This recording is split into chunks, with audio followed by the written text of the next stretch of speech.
Suara Hati. Renungan hari ini, Kamis, 1 Mei 2025. Topik, Mengenal Kasih Kristus.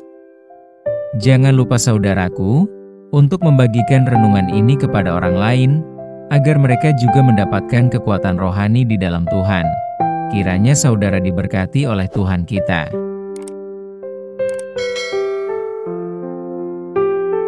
Nas renungan hari ini, Efesus 3 ayat 16, 17 dan 18. Aku berdoa supaya Ia, menurut kekayaan kemuliaannya, menguatkan dan meneguhkan kamu oleh Roh-Nya di dalam batinmu, sehingga oleh imanmu Kristus diam di dalam hatimu dan kamu berakar serta berdasar di dalam kasih. Aku berdoa, supaya kamu bersama-sama dengan segala orang kudus dapat memahami, betapa lebarnya dan panjangnya dan tingginya dan dalamnya kasih Kristus. Kalaulah kita pernah termenung sejenak, mengenang tentang diri kita sendiri. Pernahkah kita bertanya kepada diri kita, tentang bagaimana kehidupan kita pada hari akan datang? Apakah kita sanggup berkata, pasti akan lebih baik, atau mungkin kurang baik? Atau berkata aku pasti menjadi orang terpandang? Atau mungkin kita berpikir, bagaimana Tuhan akan mengubah dan menjadikan hidupku berdampak kepada orang lain? Kalau kita sejenak melihat masa lalu, adakah yang mampu berkata, bahwa kehidupanku tidak akan pernah berubah ke depannya? Namun, tak peduli betapapun buruknya masa lalu kita dan apapun kelemahan kita, kabar baiknya adalah bahwa Kristus telah mencurahkan kasih-Nya kepada kita. Karena kasih-Nya, Tuhan Yesus memikirkan kita lebih dari segalanya, dan memberikan hidup-Nya agar kita mempunyai kehidupan dan dipenuhi dalam segala kelimpahan. Setiap orang yang telah beriman kepada Kristus, telah diselamatkan oleh karena kasih anugerah Kristus. Kasih Kristus itu tidak bergantung pada situasi atau keberadaan kita.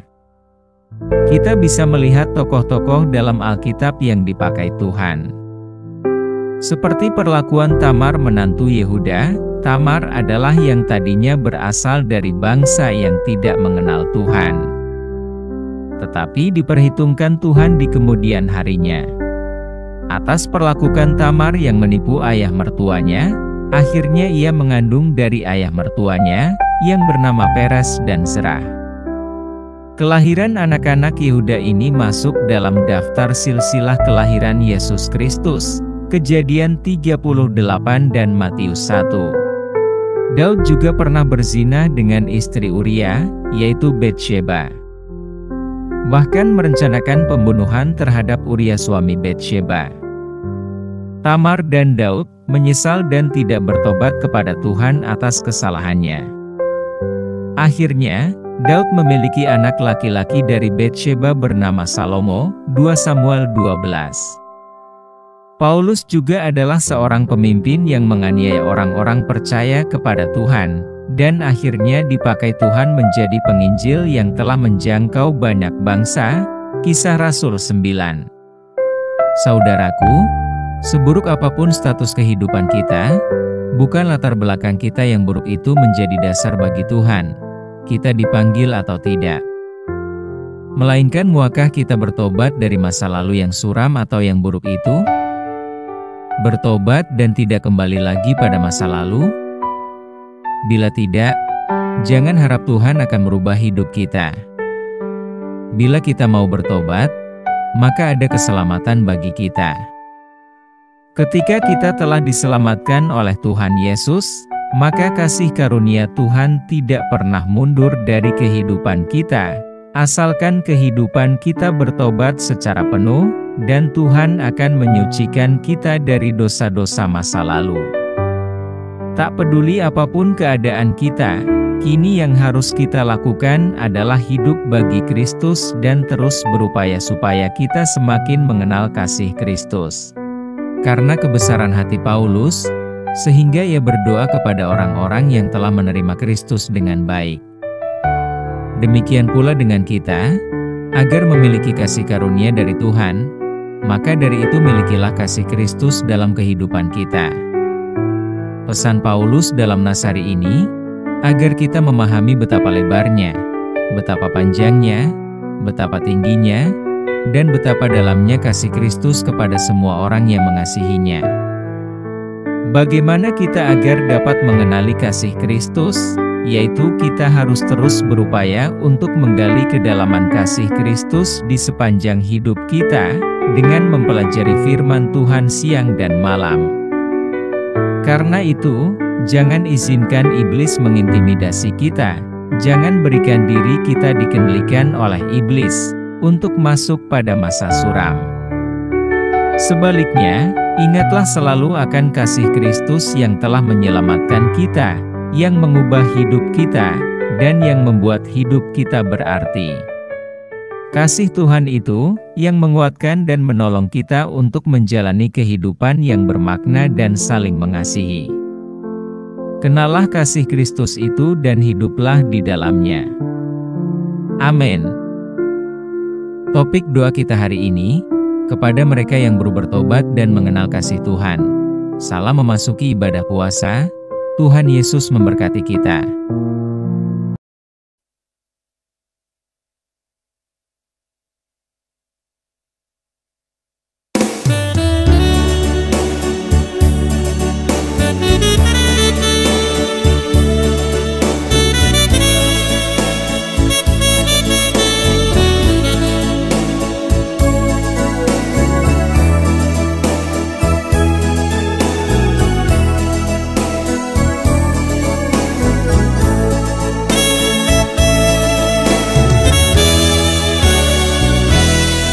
Datang padamu Tuhan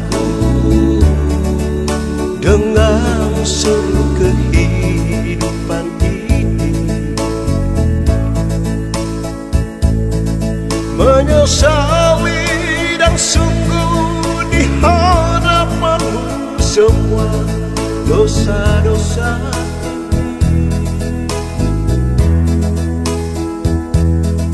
Engkaulah segalanya bagiku, Engkaulah penyelamat hidupku. Tuhan, peganglah tanganku ini,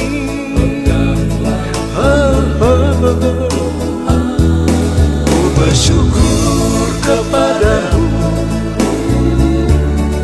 Allah penyelamat hidup,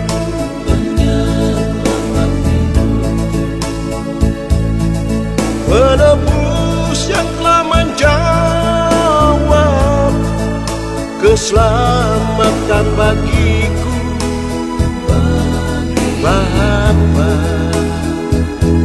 berikanlah kuasa-Mu dan tunjukkanlah bagiku kebenaran hidup ini, dan ku jadikan kekuatan bagiku untuk hidup melayani-Mu. Inilah hidupku Bapa,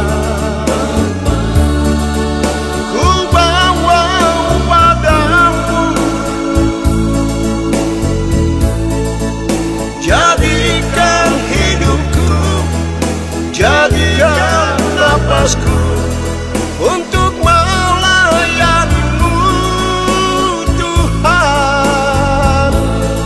Ku serahkan hidup dalam tangan-Mu, yang dituntun oleh kuasa Roh Kudus. Jadikanlah daku Bapa melayani-Mu.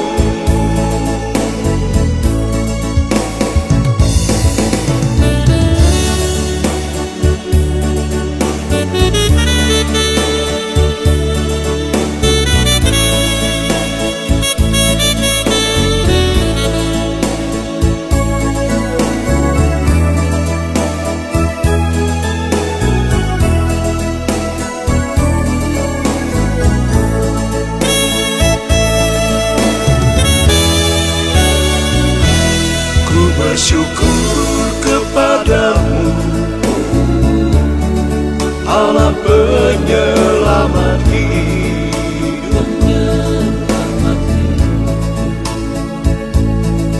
Penebus yang telah menjawab keselamatan bagiku, Bapa, berikanlah kuasa-Mu dan tunjukkanlah bagiku kebenaran hidup ini, dan ku jadikan kekuatan bagiku untuk hidup melayani-Mu. Inilah hidupku, Bapa, ku bawa padamu.